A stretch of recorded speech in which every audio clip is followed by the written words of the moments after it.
Hey guys, welcome back to the channel. Thanks for tuning back in. We've got a great end of the month giveaway coming up, so make sure to subscribe to the channel. If you haven't done so already, hit that subscribe button. I'll be giving away reels, tackle, some striker clothing, all kinds of stuff at the end of May as a thank you to the 5,000 subscribers that have subscribed already. So to get entered into the giveaway, guys, all you gotta do is hit the subscribe button.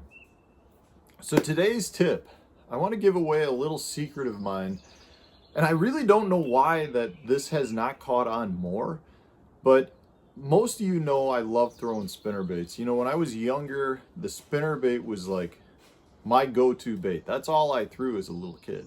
I loved it, caught fish on it. It catches bass, pike, muskie, walleye. I mean, pretty much anything that swims, you have the chance of catching a fish on it.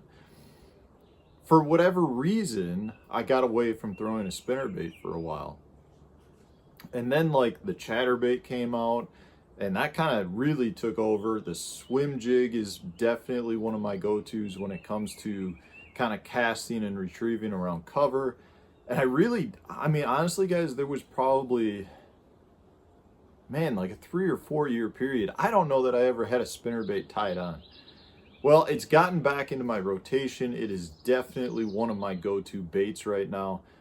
You know, I think as a whole, the fishing community has moved away from the spinnerbait like I did and gone to swim jigs and chatterbaits. Just different. They've gone away from it. I do think in recent, you know, in the last year or so, it's gotten a little bit more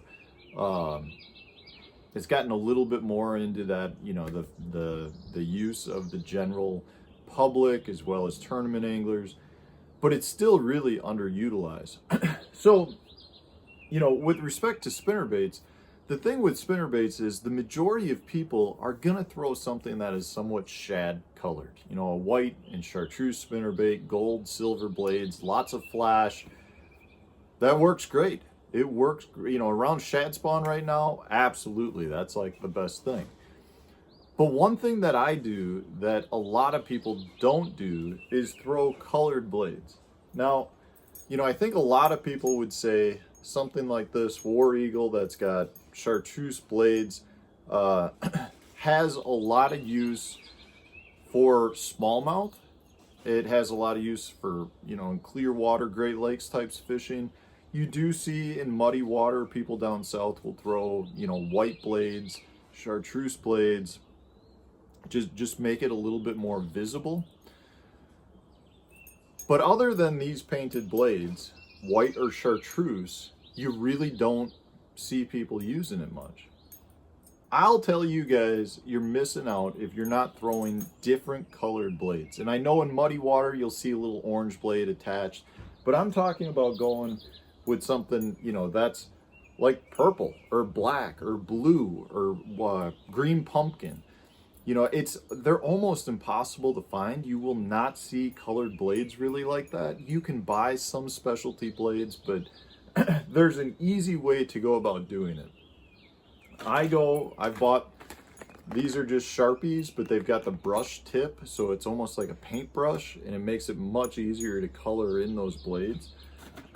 In this case, you can see I've got just a purple on there.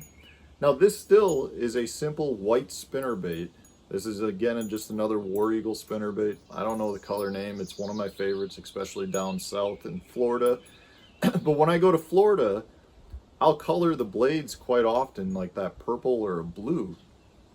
And that's because it shows up really well in tannic colored water. And down in Florida, you got tannic color. Up here in Wisconsin, in the northern part of the country, you've got a lot of that coffee colored water. It's tannic stained is all it is. And that purple or a blue color will show up really well. So that's one tip, guys. Try some different colored blades. Excuse me. But this is the other part of this tip. Why are we not using more dark colored skirts? You know, in this case, I've painted this blade blue, and then I've got this, the spinnerbait. This is a Revenge spinnerbait, I believe. It's got a nice June bug colored skirt on it. Guys, we're missing out. Don't just throw a white or chartreuse or shad colored skirt. I'm telling you, like, especially in the northern part of the country, or if you're on a lake that doesn't have a really good shad population, but you're on a lake that's got a ton of bluegill, a ton of rock bass, perch, you know, if the forage species, if you're trying to match crayfish and you're slow rolling a spinnerbait, throw a dark colored skirt. It's unbelievable how good this can work. You know, we throw dark colored chatterbaits, dark colored swim jigs. People don't throw dark colored spinnerbaits, to the point where it's hard to even find them. A lot of manufacturers don't make a green pumpkin skirted spinnerbait. They don't make a spinnerbait, you know, that's got a dark skirt with dark blades on it. So you almost have to make them a lot.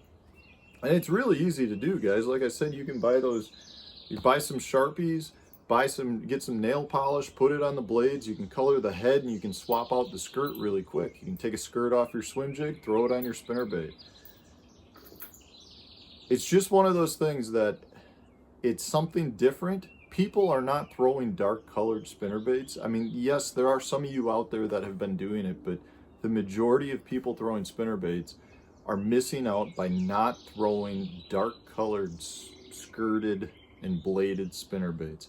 Up here in the North Country, I personally feel like I will outfish somebody throwing a white spinnerbait with silver blades by throwing a bluegill color skirted spinnerbait with purple or blue blades on it. I just feel like it outfishes, and a lot of that has to do with our watercolor up here is a little bit off colored.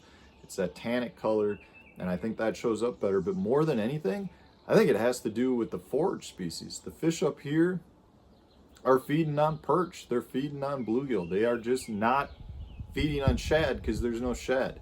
Now, obviously, there are lakes and rivers where, you know, a silver and white colored bait will work great.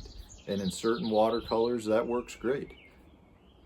But you just want to work into your arsenal some darker colored spinnerbaits, guys. I'm telling you, it'll catch you more fish. It's again one of those things where you just kind of want to be aware of the forage species in the lakes that you're fishing and kind of think about ways to match it. But I'm telling you, most of you guys out there are throwing swim jigs and chatterbaits that are dark colored. A lot of you I know will only throw a chatterbait with a painted blade, and I'm one. I think the painted blade works better than a silver blade. Why wouldn't we relate that back over to spinnerbaits? Guys, give it a try. I'm telling you, you'll catch more fish by doing it. It works.